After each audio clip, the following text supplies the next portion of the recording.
यादें फिराक के इस साल के आयोजन को लेकर हम आपके रूबरू हैं, जिसमें डॉक्टर फिराक के इन लफ्ज़ों को जिंदा रखने की एक कोशिश है।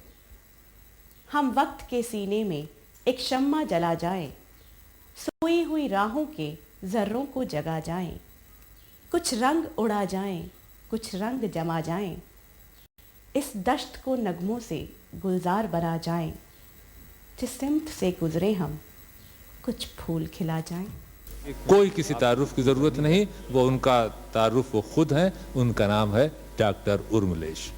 मैं एक दो चार शेर सुनाने का मेरा मन हो रहा है, क्योंकि जो स्थितियां हम लोग जी रहे हैं इन दिनों आकर इस दौर में, वहां आकर कभी कभी अपने बुजुर्गों के वजूद को, उनके अस्तित्व को कहां हमने लाकर खड़ा कर दिया। आज टीवी से पली हुई पीढ़ी ने अपने बुजुर्गों की क्या स्थिति कर दी है, इस पर दो चार शेर सुन लीजिएगा। रिश्तों की भीड़ में भी वो तन्हा खड़ा रहा, हमारे यहाँ का बुजुर्ग। आज क्या उसकी स्थिति है कि रिश्तों की भीड़ में भी वो तन्हा खड़ा रहा। नदियां थी उसके पास, वो प्यासा खड़ा रहा। नदियां थी उसके पास, वो प्यासा खड़ा रहा। सब उसको देख देख के बाहर चले गए। वो आईना था, घर में अकेला खड़ा रहा। वो आईना था, घर में अकेला खड़ा रहा।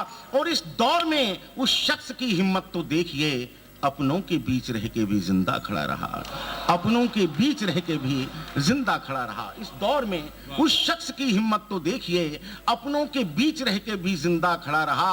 और उस घर में 5 बेटे थे, सब थे अलग अलग। शेर कहना चाहता हूं आज की संवेदनाओं को छूने वाला, कि उस घर में 5 बेटे थे, सब थे अलग अलग। एक बाप उनकी बन के समस्या खड़ा रहा।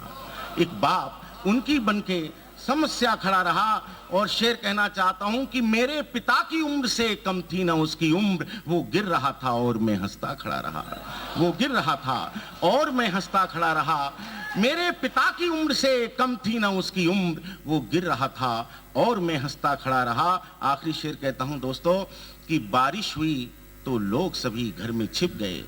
बारिश हुई तो लोग सभी घर में छिप गए। वो घर की छत था इसलिए भीगा खड़ा रहा।